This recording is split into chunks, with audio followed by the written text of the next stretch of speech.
తీవ్ర ప్రకంపనలు సృష్టిస్తోంది.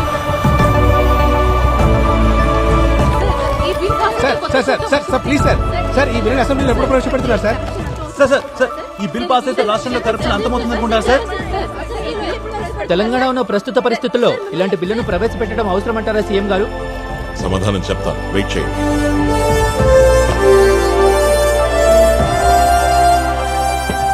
Hello sir. చెప్పు సార్ అందరూ కొంచెం హెజిటేటెడ్గా ఉన్నారు సార్. ఈ బిల్లు వెనుకున్నది మీరేనని ఎలాగో లీక్ అయిపోయింది సార్. ఒక విషయం తెలుసా మీకు? రహస్యంగా ఉండాలంటే మాక్సిమం ఆ విషయం ఇద్దరి మధ్యనే ఉండాలి. ఆ రోజు అక్కడ మనం ముగ్గురు ఉన్నాం.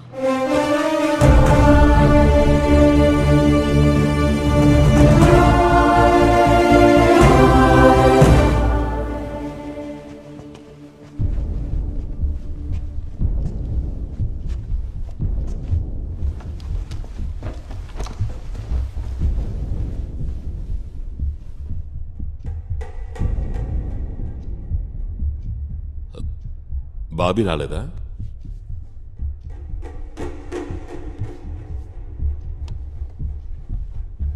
నేను ఈరోజు అర్జెంట్ మీటింగ్ అని పిలిచింది. ఇంకేం మాట్లాడద్దు సీఎం. ఈరోజు మేం మాట్లాడతాం, అలాగే కూర్చుని మీరు వినండి. మనం ఈ రాష్ట్రంలో అధికార పక్షంగా ఉన్నాం. మనం అంటే అందరం.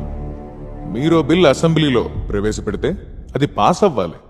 అవ్వకపోతే రాజీనామా చేసి మనం ఇంకో ఎలక్షన్కి సిద్ధపడిపోవాలి. అయ్యో ఏంటి సార్ మీరు మాట్లాడేది? మన సీఎం బిల్ ని ప్రవేశపెట్టిన తర్వాత అది పాస్ అవ్వకుండా ఉంటుందా? ఎందుకు మీరందరూ ఈ బిల్లుని వ్యతిరేకిస్తున్నారు? దాన్ని అసెంబ్లీలో ప్రవేశపెట్టనివ్వండి, అప్పుడు చూద్దాం. సీఎం అంతా కాన్ఫిడెంట్ గా ఉన్నప్పుడు బిల్ని అసెంబ్లీలో ప్రవేశపెట్టనివ్వండి సార్. గీత, ఏం నువ్వు అనేది? ఈ చెత్త బిల్ ని సపోర్ట్ చేస్తే చివరికి నష్టపోయేది మనమే. అది నిజమే.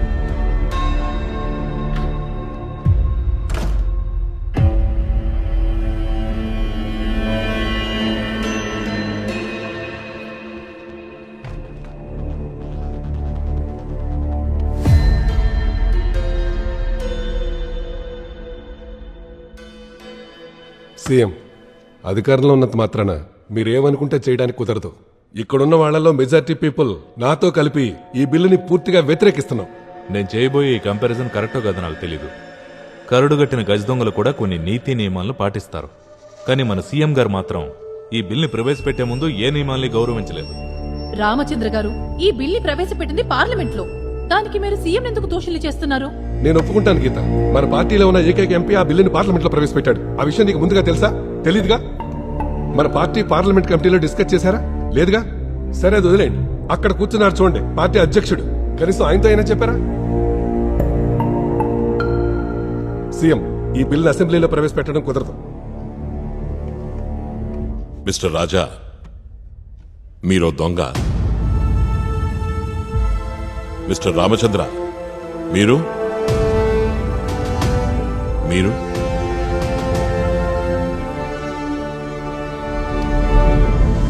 మీరందరూ మంచివాళ్లే అయితే మరి ఈ బిల్లు గురించి మీకెందుకు భయం?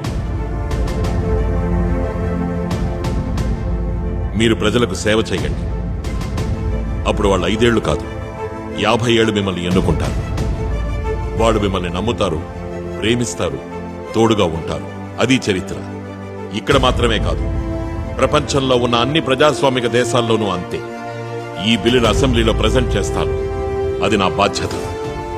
ముఖ్యమంత్రిగా నేను ప్రజల పక్షాన నిలబడ్డం నా రెస్పాన్సిబిలిటీ.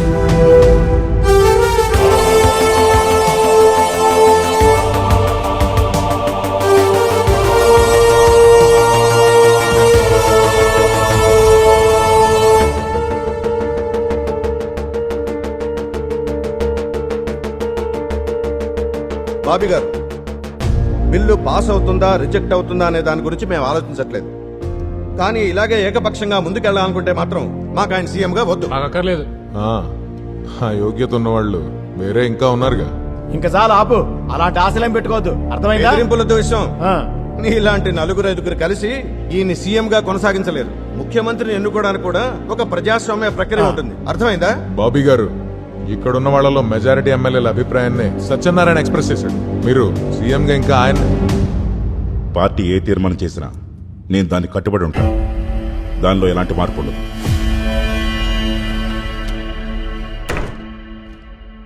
సార్, అర్హత ఉన్న వాళ్ళు ఇంకా ఉన్నారు. మీరు సీఎం, నేను హోమ్ మినిస్టర్. 2 సంవత్సరాలు అధికారంలో ఉంటాం. 1 సంవత్సరం తర్వాత మీరు హోమ్ మినిస్టర్, నేను సీఎం. ఏమంటారు?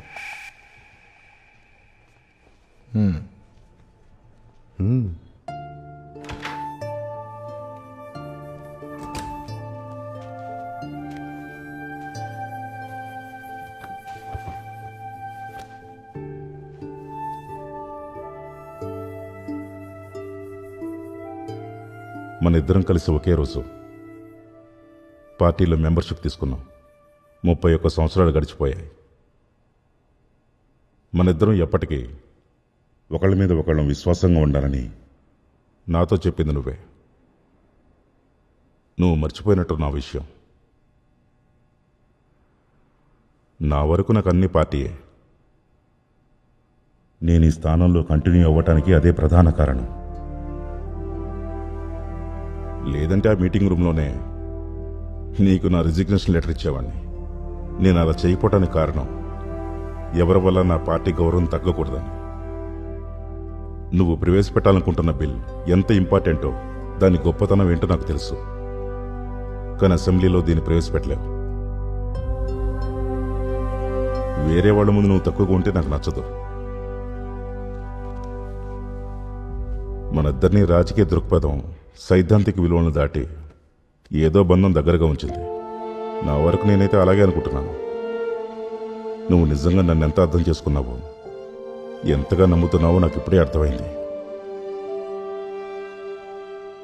చాలా సంతోషం.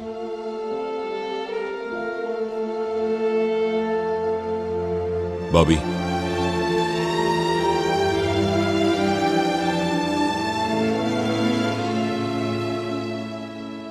దీని గురించి నేను నీకు ముందే చెప్పుంటే నువ్వు నాకు సపోర్ట్గా నిలబడేవాడివా? మొహమాట పడకుండా నిజం చెప్పు. నేను ఈ పార్టీకి అధ్యక్షుని కాకపోయి ఉంటే నీకు సపోర్ట్గా అందరికంటే ముందు నేనే ఉండేవాడిని, ఎలాంటి పరిస్థితులు వచ్చినా.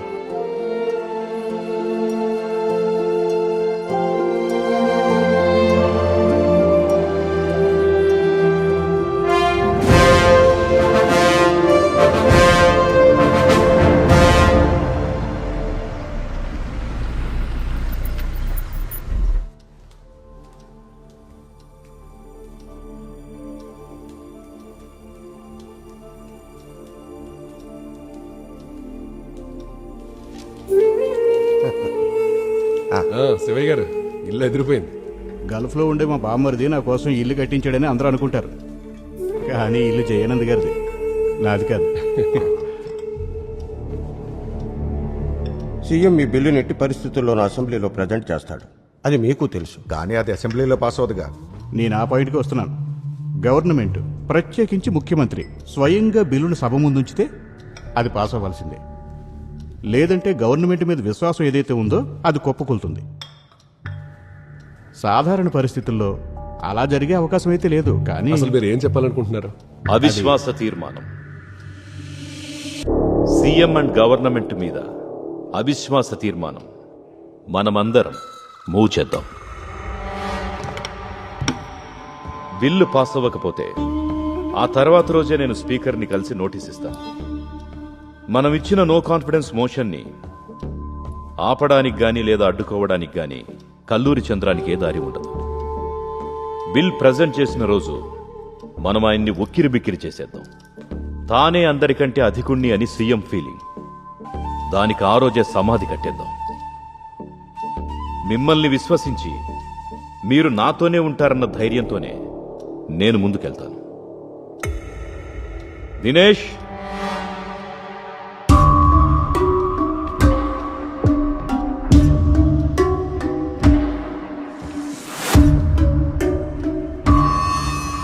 ఈ బిల్ వెనకుంది సీఎంఏనని నాకు ఇన్ఫర్మేషన్ ఇచ్చిన దినేష్కి ఇదే నా ఓపెన్ ఆఫర్. ఒక ఎంపీ కంటే విలువైంది నీకు ఇస్తాను దినేష్, మన రాష్ట్ర కేబినెట్లో మంత్రి పదవి. రా. ఈ బిల్ నేను పార్లమెంట్లో ప్రజెంట్ చేసినప్పుడు అది అక్కడితోనే క్లోజ్ అయిపోతుంది అనుకున్నాను. బట్ సీఎం మనసులో వేరే క్యాలిక్యులేషన్స్ ఉన్నాయి. ఆయనకి తెలుసు ఎలక్షన్స్కి ముందు ఇమేజ్ బూస్ట్ చేసుకోవడానికి కేంద్రం ఈ ఛాన్స్ వాడుకుంటుందని. అనుకున్నట్టుగానే జరిగింది. ఇలాంటి రాజకీయ ఎత్తుగళ్లను అమలు చేయడంలో, భవిష్యత్తును ఊహించడంలో ఆయనకు ప్రత్యేకమైన టాలెంట్ ఉంది. ఎలక్షన్స్ వచ్చి మనం గెలిస్తే ఈ స్టేట్కి హోమ్ మినిస్టర్ మీరే. చాలా రోజుల నుంచి ఎదురు చూస్తున్నారుగా.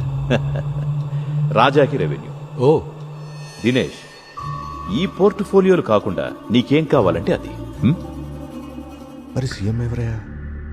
జయానంద్ గారు. ఇందులో పెద్దగా న్యాయం అన్యాయం అంటే ఏం లేదు. రాజకీయాలు ఇంకెంత మాత్రం ప్రజాసేవ కోసం కాదు. ఇదొక వ్యాపారం. వ్యాపారం చేసేటప్పుడు నాకు లాభం కావాలి, మీకు లాభం రావాలి. అంతే కదా? కరెక్ట్ కదా? కరెక్టే sir. Thank you.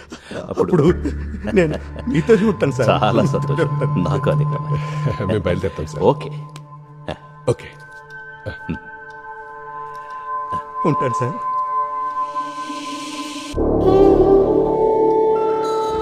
Jayanand, CM మీ బిల్లుని అసెంబ్లీలో ప్రజెంట్ చేస్తే దానికి అనుకూలంగా ఉండేవాళ్ళు మన సైడ్ కూడా కొంతమంది ఉన్నారు. అది మర్చిపోవద్దు. ఇంకా సత్యనారాయణ గురించి మనకు తెలుసు కదా, చివరి నిమిషంలో అతను ప్లేట్ ఫిరాయించే అవకాశం ఉంది. అధికారం లేకపోతే రాజకీయాల్లో విలువ లేదు శివయ్య. బిగ్ ఆపర్చునిటీ మన తలుపు తట్టినప్పుడు వీడిలాంటి పనికి మాలిన వాళ్లను కూడా వెంటుంచుకోవాలి.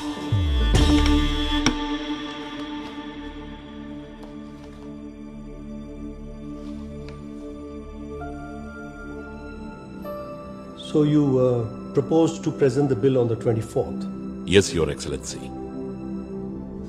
But why in the old assembly hall? It was there. I stepped for the first time as an MLA. It was there. So many historical bills were presented. That is my sentiment. Oh, nice.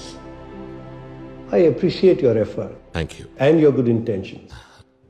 But you know there are so many ifs and buts in this. Yes, Your Excellency. I'm aware of it, but still, I just want to try it once. Okay. All the best. Wish you all the best. Thank you, Your Excellency. సొంత party నుండి ప్రతిపక్ష పార్టీల నుంచి అభ్యంతరాలు వ్యక్తమైన మన ముఖ్యమంత్రి Kalluri Chandram right to recall bill ని అసెంబ్లీలో ప్రజెంట్ చేయడానికి సిద్ధపడ్డారు. ఇది ఇలా ఉండగా వివిధ వర్గాల ప్రజల మద్దతు ఈ బిల్ కి లభిస్తోంది. ప్రజాస్వామ్యం అంటే ప్రజలకు ఏదైనా నిర్ణయం తీసుకునే ఆప్షన్ ఉండటం. మనం తప్పు చేశామని ఫీల్ అయినప్పుడు సరిదిద్దుకునే అవకాశం ఉండటం మంచిదే. మన మంత్రివర్గంలో కొందరు దొంగలు ఉన్నారు. ఈ రూల్ తో అలాంటి వాళ్ళని తప్పించే అవకాశం ఉండటం అది చాలా మంచి మార్పును తీసుకొస్తుంది. 2 సంవత్సరాలు చూస్తాం, తర్వాత వాళ్ళ సేవ మాకు వద్దనుకుంటే రీకాల్ చేసి కొత్త వ్యక్తిని ఎన్నుకుంటాం. నిజాయితీగా ఆలోచిస్తే ఈ బిల్ పాస్ అవడం చాలా కష్టం. దాని గురించి డీటెయిల్ గా తెలుసుకోకుండా మాట్లాడడం కరెక్ట్ కాదు. అది వర్కౌట్ అవదండి. ఒక డెసిషన్ మనం తీసుకున్న తర్వాత అది రాంగ్ అని తెలిస్తే దాన్ని సరి చేసుకోవడానికి ఆప్షన్ ఉండడం మంచిదే. అది ఖచ్చితంగా ఉండాల్సిన రూల్. మనం ఒకళ్ళకి ఓట్లేసి గెలిపించిన తర్వాత వాళ్ళని మార్చే అధికారం ప్రజలకు ఉండాలి. ఇది అమల్లోకి వచ్చే ఛాన్సే లేదు. బిల్లు పాస్ అయితే చాలా సంతోషం. ఇది పాస్ అవ్వాలని దేవుని కోరుకుంటున్నాను. ఎవరు గెలిచినా ఎవరు ఉన్నా మా జీవితాలు ఇట్టాగే ఉంటాయిగా. చాలా మంది అవినీతిపరులు ఈ బిల్ పాస్ అయితే మంత్రి పదవులు కోల్పోతారు. దానివల్ల మా లాంటి సామాన్యులకు మేలు జరుగుతుంది. ఈ బిల్లు పాస్ అవుతుందన్న నమ్మకం. అంత సులభం కాదు. ప్రాక్టికల్ గా చాలా కష్టం దీన్ని అమలు చేయడం. పాజిటివ్ నెగిటివ్ రెండు చెక్ చేసి కరెక్ట్ అనుకుంటేనే ఈ బిల్లుని పాస్ చేస్తే బెటర్. దీన్ని ఎవరు సపోర్ట్ చేస్తే నేను వాళ్ళకే ఓటేస్తాను. నేను దీన్ని సపోర్ట్ చేస్తున్నాను. ఈ బిల్లు పాస్ అయితే అవినీతి ఉండదు. అవుతుంది ఖచ్చితంగా పాస్ అవుతుంది.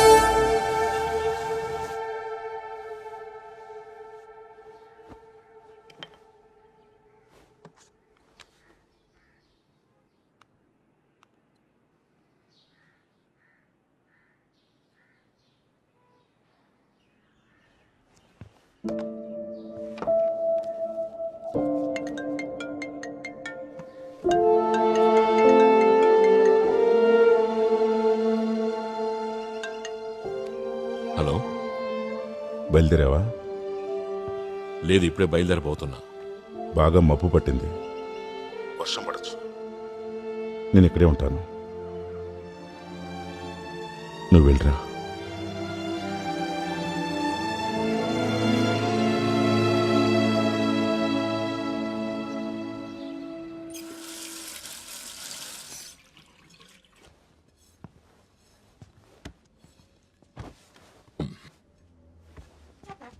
అంకుల్, ఈ రోజు మనం కలిసి తిందాం రండి.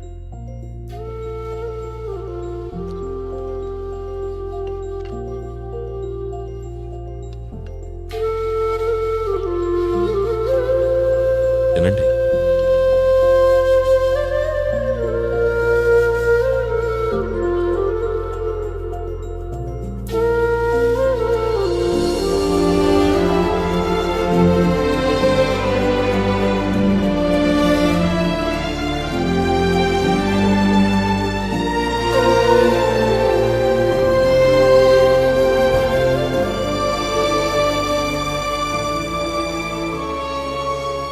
Good morning.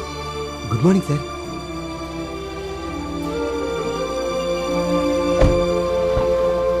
మునీర్, సార్